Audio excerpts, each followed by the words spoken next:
back to the BoomFit Bros. Last time we talked about possibly the most controversial. I was going to say popular subject that we have ever talked about, maybe outside of how to get abs. Yeah, so far I think the views are in the thousands. In our own minds. Well, we haven't actually put it out. It's going out today. So yeah, it'll go out today, but it will make it there over time. No, but if you did not watch that, and maybe you are wondering how to approach your relationship with alcohol. Did we even say that it was alcohol? I think we just did. It's about alcohol. If you're tuned in, you're a regular by now, so we can assume that you know what we're talking about. But it's about alcohol. It's about alcohol, so I highly encourage you, go back and watch it.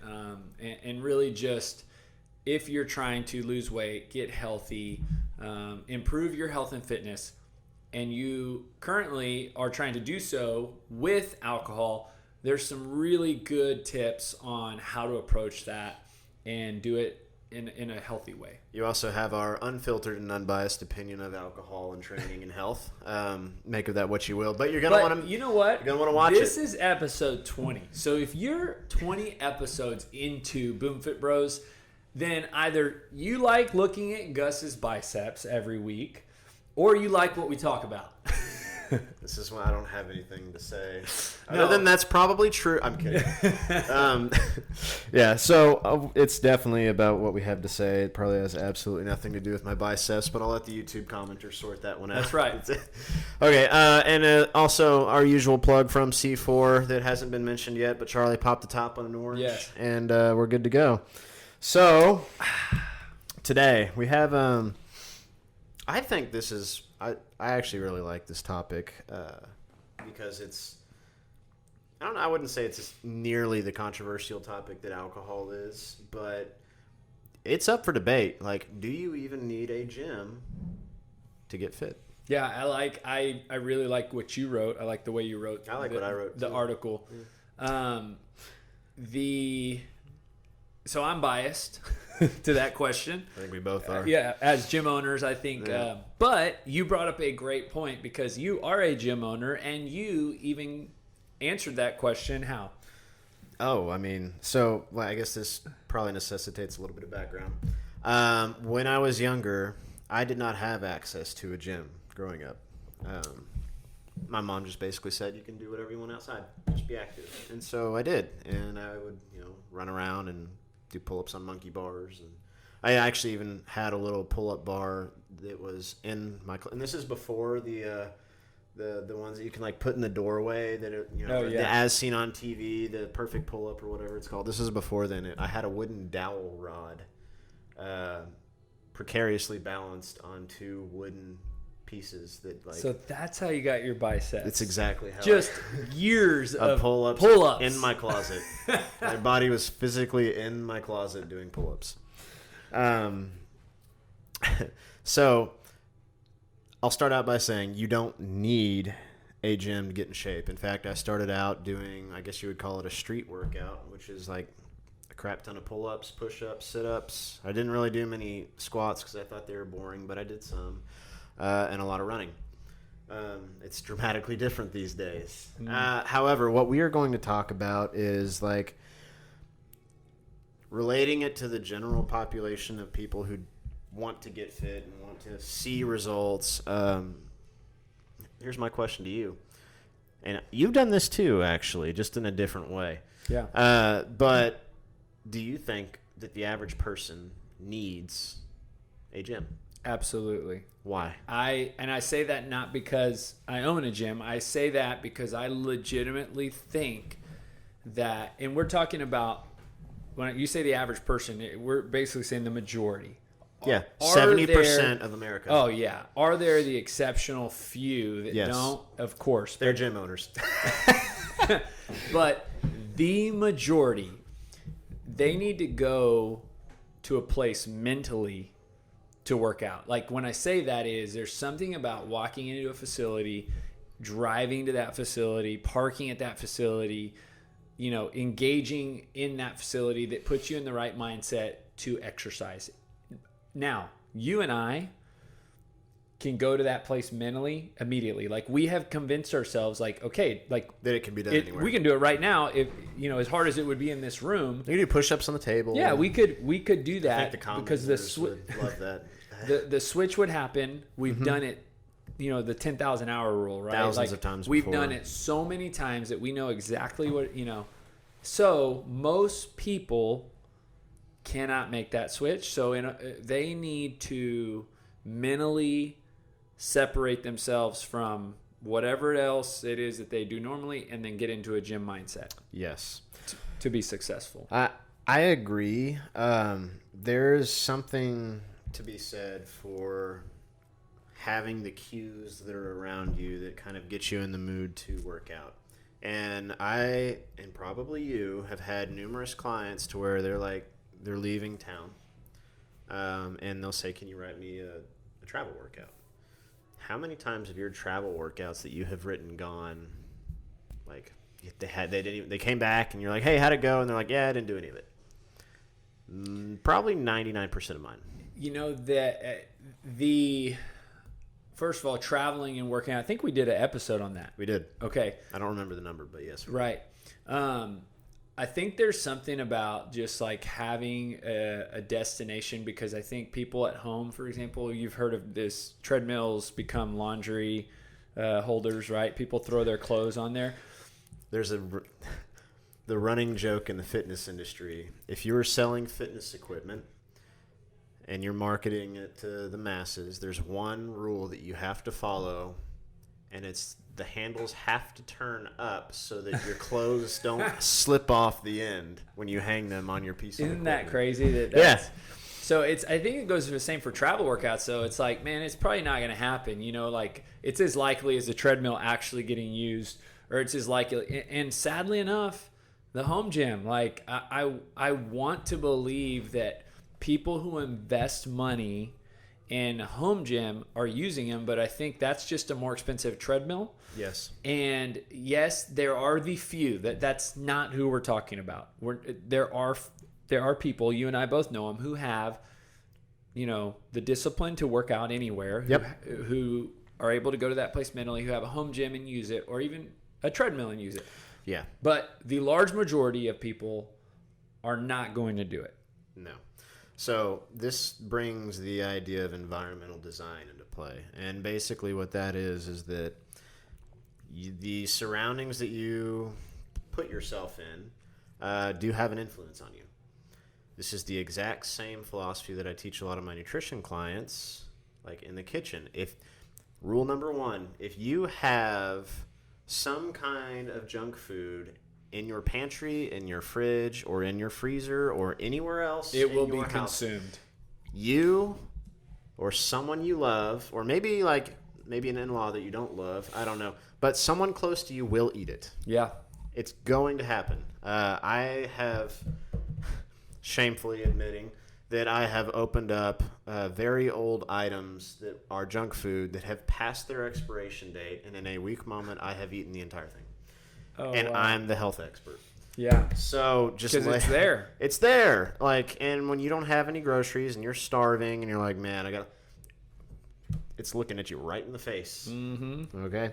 So it's the idea of environmental design. Like you are influenced by what you put yourself in. And so at your house, that place is designed by either you or your spouse to be relaxing, to be your place of rest. It's your home. That's where you go to not do much. You're getting away from work. You're just that's your down place. Relaxation time. I got a lazy boy recliner in my house that I love to spend time in. I don't do much else other than sit in that lazy boy. Okay? And I too have a home gym. So, but that does get used. Different subject. But at the gym, it is designed for one purpose. Mm-hmm. For you to move. So if you are walking into the gym, yeah, sure, you could watch Oprah on the treadmill, but at least you're on the treadmill walking. Assuming you started it. Maybe you're texting on your phone, but you're also doing so in between sets of bench. You're doing something active, even if there's other things fighting for your attention. At least you're in a place where you were moving, you were getting a workout in, and you were actually doing something productive. So that is a big case for why I do think gyms are necessary. And yes, it is a luxury, but it's a luxury that a lot of people, if they didn't have it, wouldn't be using. Like, in other words, their fitness is what I mean. I mean, and I'm biased, but I think it's a must, right? Like, I think health and fitness is one of the most important things for overall quality of life. And I think if you prioritize that high enough, then a gym membership is part of how you live that out your whole life. Yeah, absolutely. I mean, today, if you're watching this, you probably live in a first world country. Mm-hmm. So if you're watching this, that also probably means you have running water and plumbing and amenities of such. We live in a first world era, but that also means that we don't do a lot of the stuff that we were actually designed to do, which is move and farm and hunt and fish and like generally be outside being active. Now we're doing exactly what Charlie and I are doing. We're sitting and talking and not doing really a whole lot. Yeah. So you have to have some point in your day when you are doing the things that you should be doing. Moving, getting stronger, exercising your joints, getting the blood flowing. And that place is the gym.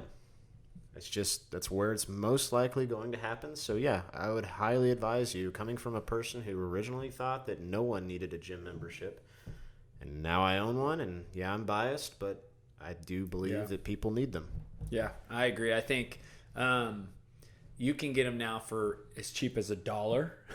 Yeah, probably. Well, I mean, I'm sure I've seen advertisements for gym memberships where you can pay 25 cents down and then $1 per month. I wouldn't be shocked if there's gyms that pay you for the first month and then you start paying them thereafter. I mean, sure it is so affordable to get a gym membership now. And realistic, I mean, there's probably $10 a month We know there's $10 a month memberships in our town. But I think the more you pay, the more you play. Well said. So I like cliches. The reason that a lot of those memberships are $1, $10, $5 is because they are gambling. Let's talk about and they're betting on one very important thing. That you don't show up. Because if all of their members showed up on any given day, not only would it be chaos, but there would not be enough physical space for everybody to have even a square foot to themselves. And if those gyms are betting on you not coming, you have to understand that they're in the business of making money. Correct. Now, all businesses are. Well, correct. But they are really, really counting on their customers not coming to the gym. Yeah, their entire model is based on you not showing up. They've done the math. They know how many people are going to use.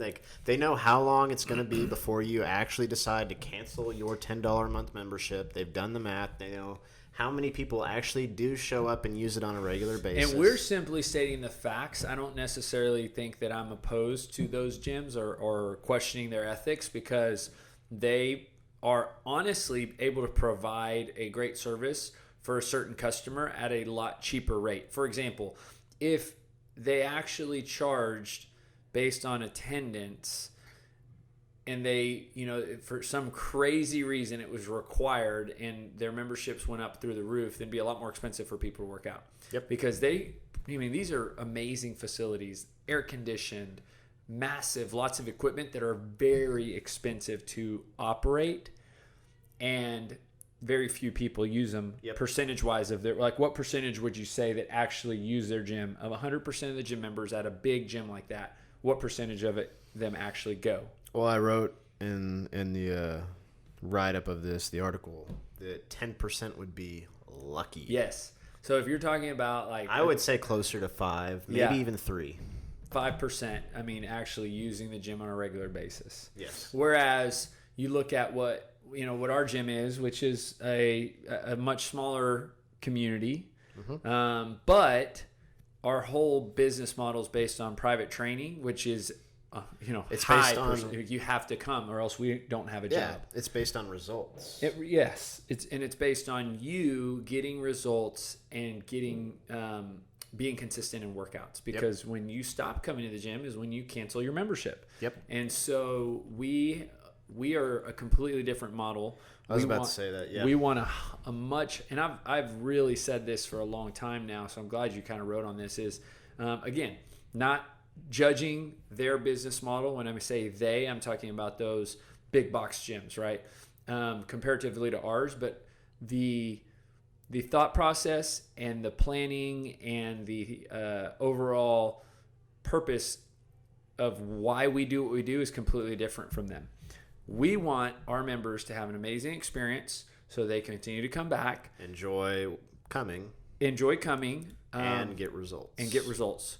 We want a high percentage of our members of our community actually participating in workouts every day. Comparatively to, it's not that they don't want a great customer experience, but they cannot have all their people coming at once. And actually, they hope, they would never admit this, they hope they don't all come on the same day. Oh man, can you imagine? Well, it would just, I mean, it's not the model. It wouldn't work. Yeah, it wouldn't work. You'd be waiting. And if you've ever There'd been... be lines out the door. If you've ever been to some gyms, I mean, I've had a lot of experience, even at the Texas A&M Rec Center, on Monday, you do not want to try to bench press. Or any day.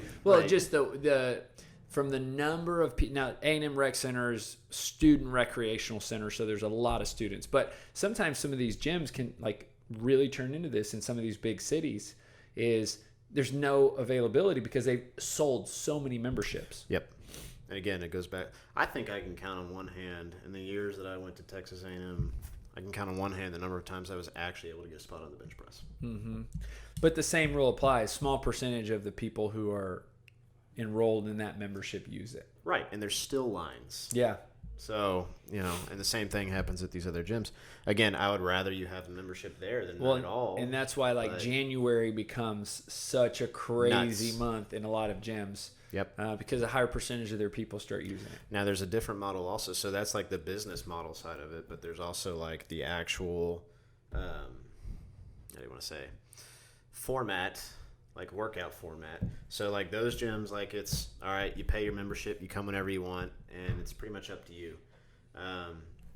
Ours is you can either do personal training, which is one-on-one, and you really have a high level of accountability because if you don't show up, your trainer is texting you.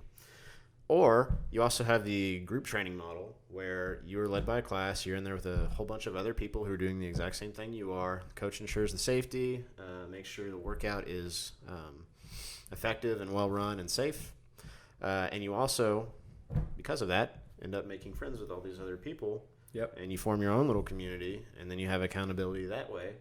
And just by the nature of it, you make friends, you get a good workout, and you get results. You want to come back.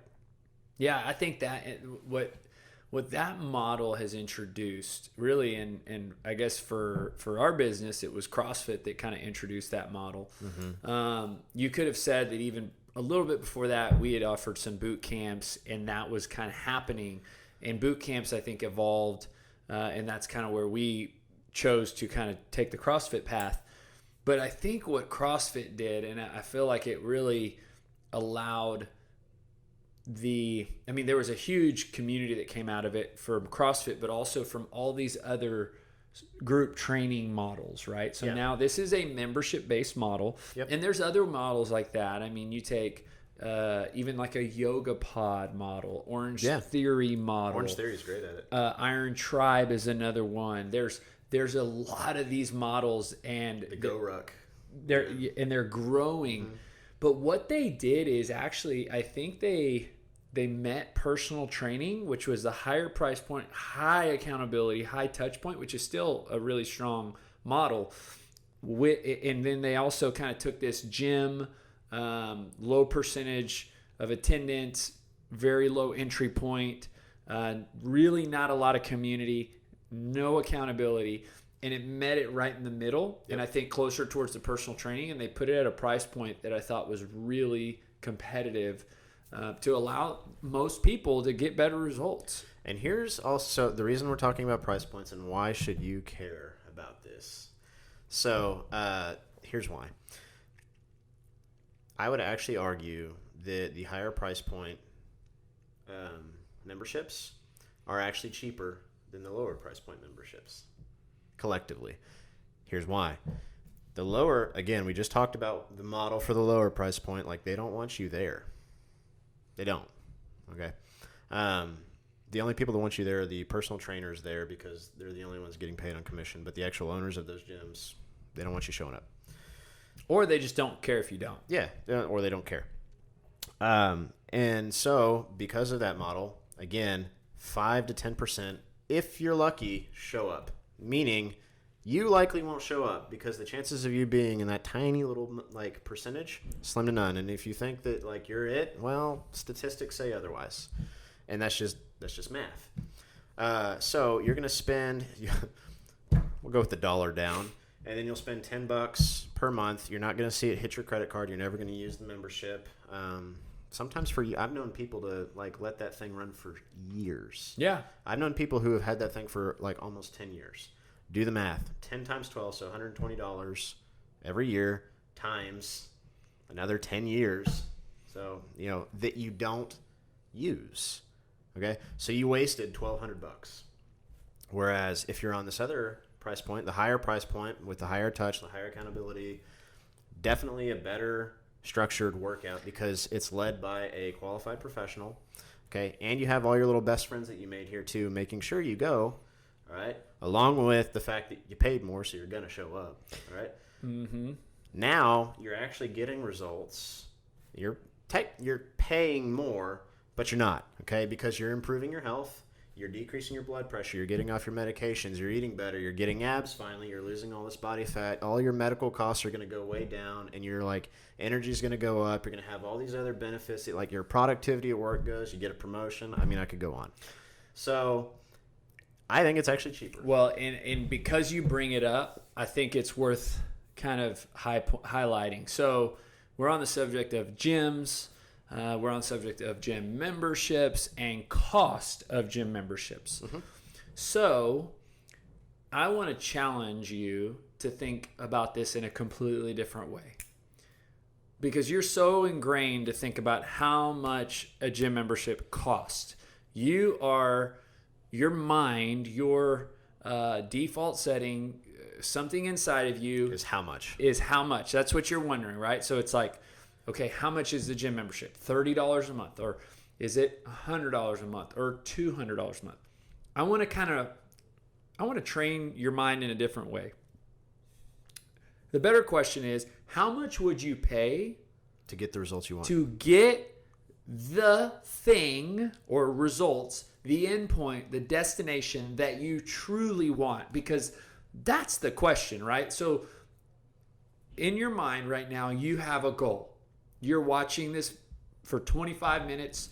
You have, consumed content, whether it be in the form of magazines, or maybe you read blogs, or maybe you listen to podcasts about health and nutrition. Or maybe you watch the BoomFit Bros on YouTube. Yeah, or you watch, good time too. If you're watching, subscribe. Shameless plug. But you have a goal. That's why you're consuming this content. That's why you read those articles. So what is that goal? And then I'll just kind of tell you, let's just make one up for you. Maybe that goal is to lose 50 pounds. Maybe you really want to lose 50 pounds. You want to fit back in that particular size that you were in 10 years ago or before all those kids. You want to lose that body fat. You want to get to that percentage, whatever that goal is. Now, whatever that goal is, be very clear about it. Now, ask yourself a better question is, how much would you pay realistically? Or what's it worth to you? How much would you pay if you were guaranteed, meaning if you knew, kind of like a silent auction, at the elementary school, you would write down a number like it said, 50 pounds lost. How much would you pay? And be honest. You pay a lot of money for a lot of different things. But I guarantee that auction would go high. Well, and I will tell you this right now. There's not a lot of places that offer that low price point model that can actually service you the way you need. Again, 5% attendance. To get that result. Yep. What you're going to have to interact with is more accountability, higher level of service, high touch to get that. And that's always going to cost more money. Well, it's value. It's not even the fact of like a money. It's just like, another way to ask that question is, what is it worth to you? Yeah. What's that goal worth to you? You know, a lot of people I talk to, like, they're priceless. Yeah. And I would completely agree with that. Yeah. You know, since we are healthy, like, how much would you give it up for any monetary amount? Your health? No, I would not. Neither would I. Zero. And I can say that 100%. That's actually a phenomenal question. If you didn't catch that, how quick are you to always say like, oh, for X number of dollars, you would do this? There's not enough. I promise you this. There's not enough money that you could offer me to take away my health. If you offered me $1 billion with a B, I wouldn't. No. Do it. I mean, health is worth so much, right? And we're passionate about helping people. I want people to experience that feeling because I know that they're not feeling that way. I know that people wake up tired, groggy, out of shape, overweight. Take a lot of medication. Like, they put on clothes. Hurts. They don't feel good about themselves. Yep. There's a very subtle or amplified depression associated with being overweight and unhealthy. And so, there is nothing that you could offer me to take away being healthy. And at the same time, I think that for the other person who's trying to get healthy, if it should be I'll do anything, like whatever it takes, like I'll just sign me up, just help me. It's like that same thing. If only people knew how good it does feel. Yeah. Like there would be no hesitation trying to get there. Yeah. Guaranteed. I mean, it's just an awesome feeling. So, I think that's all I got on that. I think we beat that one to death. Yeah, I think a gym membership is I think a gym membership is necessary. Is as important as brushing your teeth every day. Mm-hmm. Do you brush your teeth every day? I do. Okay, just checking. All right, with all that C4 going down the hatch, you got to make sure. So here's my offer.